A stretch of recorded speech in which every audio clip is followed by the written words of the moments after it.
Thank you guys. We're going to stick around and play a couple of songs.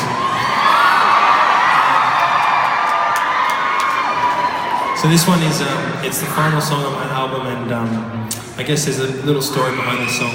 I was writing this song and I was stuck on lyrics. I couldn't get the right lyrics, and they say that the right lyrics never struggle with the melody, and I didn't have the words.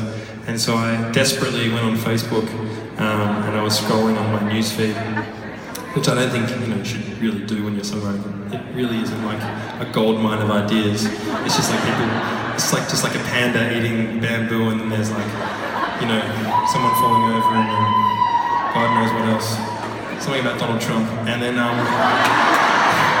there's not much gold. There's not much lyrical gold in Facebook. But on this particular day, my uncle had posted this really beautiful, passionate, poetic thing about finding something that you love to do, and that you love to do, and that you believe in, and pursuing that with your life.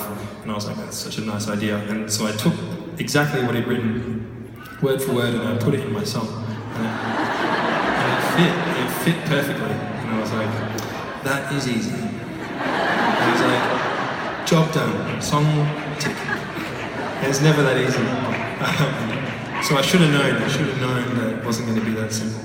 And so I went and played the song to my parents, who are usually like the first point of call when I have a new song. Them and my sister. And my sister will just like walk out of the room if she doesn't like the song. I'll be like, she'll be in her bedroom on the computer, I'll be like, hey, I just want to play your song, and she's like, again. Yeah. She's like, I've been listening to you for like 3 hours in your room, it's really annoying me. If you listen to this, I'll stop playing. And so I play it to her, and if she walks out of the room, I know it's the worst song ever. But I was playing it to my parents, and they stuck around, but they said after that the lyrics sounded a bit familiar. And like, that's the worst thing to hear from your parents. Like, you just like, my dad's like, it sounds a bit familiar. I'm like, Dad, how many songs have you written? And he's like, well, I keep emailing you lyrics, but you don't open those emails. And I'm like, no, I do. I'll steal anyone's ideas, even my dad's. But I was playing, and they recommended that I just go on Google and search those lyrics and just make sure that I'm not stealing anyone else's ideas or songs or whatever. And so I went on Google very reluctantly, and I was sulking. And I went on, and I discovered that I was stealing someone's song, word for word. And it wasn't like just like a little band, and I could just go around to their house and be like, guys, just let me have the song. Let me have it. No, it wasn't like that. It was a little band called Lynyrd Skynyrd.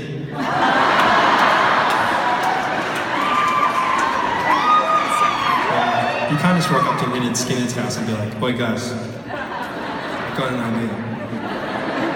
They're like, who are you? I'm like, how did you get here? I'm like, don't worry. Just give me the song. Yeah, so basically I had to go back and change a few things, change a few lyrics to make sure that I wasn't going to get sued by anyone. But it's safe now, and I think the song is mine now.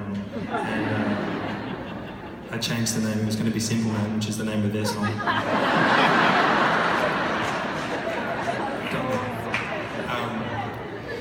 So I changed the name of the song to My Kind of Man.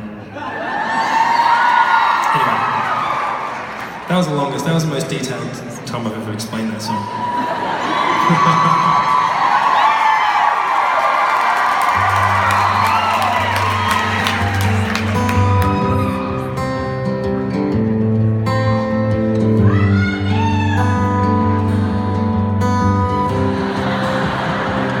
I just had this funny image in my head of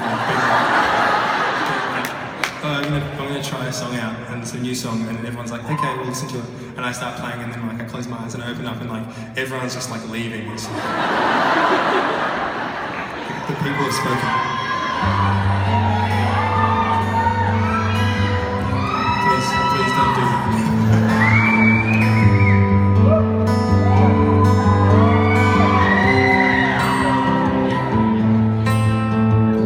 Don't walk too proud, don't talk too loud. pick it up as you go.